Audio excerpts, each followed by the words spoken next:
এই লিভ ইনের জন্য আপনার শাস্তি হতে পারে, এমনকি জেল পর্যন্ত হতে পারে।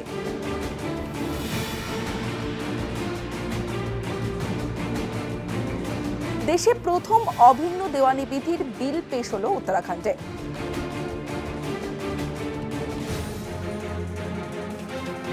নমস্কার, নিউজ 18 বাংলা ডিজিটালে আপনাদের প্রত্যেককে স্বাগত জানাই। সাম্প্রতিককালে আমরা একটা বিষয় ভীষণভাবে লক্ষ্য করছি, তা হলো লিভ ইন কালচার। আর এই লিভ ইন কালচার বাড়ছে। কলেজ জীবনে হোক বা পরবর্তী সময়ে অনেকেই তাড়াহুড়ো করে বিয়েতে না যে লিভ ইনকেই বেছে নিচ্ছেন। জানেন কি, এই লিভ ইনের জন্য আপনার শাস্তি হতে পারে, এমনকি জেল পর্যন্ত হতে পারে। তবে রাজ্যটা পশ্চিমবঙ্গ নয়, উত্তরাখণ্ড হতে হবে। সম্প্রতি উত্তরাখণ্ড বিধানসভা নির্বাচনে বিজেপির অন্যতম অস্ত্র ছিল অভিন্ন দেওয়ানি বিধি। প্রতিশ্রুতি ছিল ভোটে জিতে ক্ষমতায় আসলে অভিন্ন দেওয়ানি বিধি জারি হবে। এরপর ক্ষমতায় আসে বিজেপি। দেশে প্রথম অভিন্ন দেওয়ানি বিধির বিল পেশ হলো উত্তরাখণ্ডে। বিল পেশ করেন মুখ্যমন্ত্রী ধামি। অভিন্ন দেওয়ানি বিধি কি? অভিন্ন দেওয়ানি বিধি হলো জাতি ধর্ম নির্বিশেষে একটাই আইন, একটাই বিধান। ভারতে প্রথম রাজ্য হিসেবে উত্তরাখণ্ড সরকার এই বিল বিধানসভায় পেশ করল।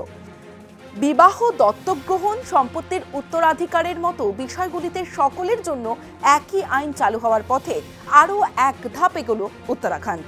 এই বিলে অত্যন্ত গুরুত্বপূর্ণ বিষয় রয়েছে। কোনো পুরুষ বা মহিলা একসঙ্গে থাকতে বা লিভ ইন করতে চান, তাহলে পুলিশ বা জেলা আধিকারিকের অনুমতি নিতে হবে।